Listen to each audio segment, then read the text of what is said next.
வரைக்கும் இதனுடைய அஸ்திவாரம் இருக்கு. அப்ப எவ்வளவு ஆழம் இருக்குன்னு பாரு. அங்க இருந்து அடுத்து ஒரு 3 பேருக்கு அதே ஒரு 12. அவ இந்த சைஸுக்கு இந்த ஒரு ஆக்சுவலா இது காலனின்னு சொல்லுவோம், ஒரு குடும்பம். சரியா? இந்த வீட்டுக்குள்ள இந்த வீடு எவ்வளவு சைஸ் நம்ம பாக்குறோமோ அதே மாதிரி 4 மடங்கு ஆழம் வரைக்கும் அதனுடைய வீட்டோட அஸ்திவாரம் கீழே இருக்கு. அதுக்கு அந்த இடத்துல இருந்து அடுத்து ஒரு 3 மடங்கு பெருக்கிக்கோங்க. அவ்வளவு தூரத்துக்கு இந்த இடத்துல இதனுடைய காலனி இருக்கு. குறைஞ்ச ஒரு 5 லட்சம் கரையான்கள் இதுக்குள்ள இருக்கு. சரியா? இந்த கலை மழை காலம் வரும்போது என்ன ஆகும் அப்படின்னா, இந்த ஈசல் மாதிரி வருதா, ஈசலுக்கு ஒரு நாள் உயிர்னு சொல்றோம்ல, அது ஈசல் ஆக்சுவலா கரையான் தான்.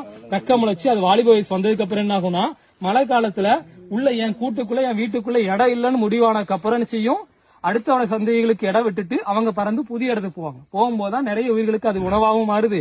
சில தப்பிச்சு இறக்க விழுந்ததுக்கு அப்புறம் அடுத்து ஒரு இடத்தை தேடி பிடிச்சு அதுக்கான கூட கட்டுது. இந்த ஹைட்டுக்கு 4 மடங்கு ஆழம் வரைக்கும் இந்த வீட்டோட அஸ்திவாரம் இருக்கு. அதுல இருந்து ஒரு 3 மடங்கு வரைக்கும் அதனுடைய ஏரியா இருக்கு. அதனால அது வந்து காலனி சொல்ல, ஊர்ல காலனி வீடுன்னு சொல்ல முடியாது, தொகுப்பு வீடுன்னு சொல்லுவோம். அதே மாதிரி இந்த வீடுல இருக்கு. சரியா? இது ஒரு இயற்கையினுடைய காலநிலையை காட்டக்கூடிய ஒரு இடம். எதுக்கு இந்த மாதிரி மூடி இருக்குன்னு ஃபர்ஸ்ட் தமிழ்ல சொன்னேன். இது இருக்குன்னா உள்ள சன்லைட் போகணும், இன்னொன்னு காத்து போகணும். ஏன்னா அவ்வளவு ஆழம் வரைக்கும் போகணும் இல்லையா? இதனால் அது மாதிரி இதுல இருந்து பழைய காலத்துல கதை சொல்லுவாங்க. இந்த பக்கத்துல இது இருக்கு அப்படின்னா அந்த இடத்துல நீர் சத்து அதிகம் இருக்கணும்.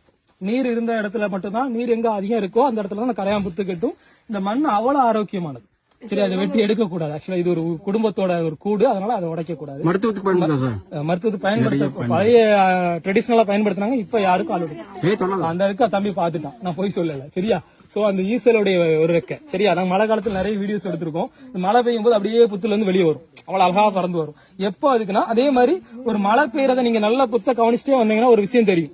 அந்த வருஷம் மழை பெய்ய போகுது, அதிகம் மழை பெய்ய போகுதுன்னா அதனுடைய வாய் என்ன செஞ்சிடும், மூடிடும். இந்த இருக்கு இல்லையா, இந்த மூடி வச்சிருக்கா வெளியே தெரியாம, இந்த மேல ஓப்பன் இல்லாம இப்படி மூடி வச்சுட்டா, தொப்பி மாதிரி மூடி வச்சுட்டா, அப்ப மழை அதிகம் வரப்போகுது, கூட்டுக்குள்ள அல்லது இந்த குழிக்குள்ள தண்ணி அதிகம் போகக்கூடாங்க மாறும். அது மாதிரி சில டைம் பாத்தீங்கன்னா நல்லா மூடிடும். அந்த பாதை வந்து ரொம்ப சிறுசனா இருவாச்சி குறைக்கு சொன்னோம் இல்லையா, அதே மாதிரி ரொம்ப மூடிடும். மூடிட்டுனா என்ன அர்த்தம்னா அந்த வருஷம் மழை அதிகம் வரப்போகுதுன்னு அர்த்தம். இதே மாதிரி தூக்கணாங்குருவி கூடு பாத்தீங்கன்னா வடகிழக்கு பருவமழையில தெற்க பார்த்து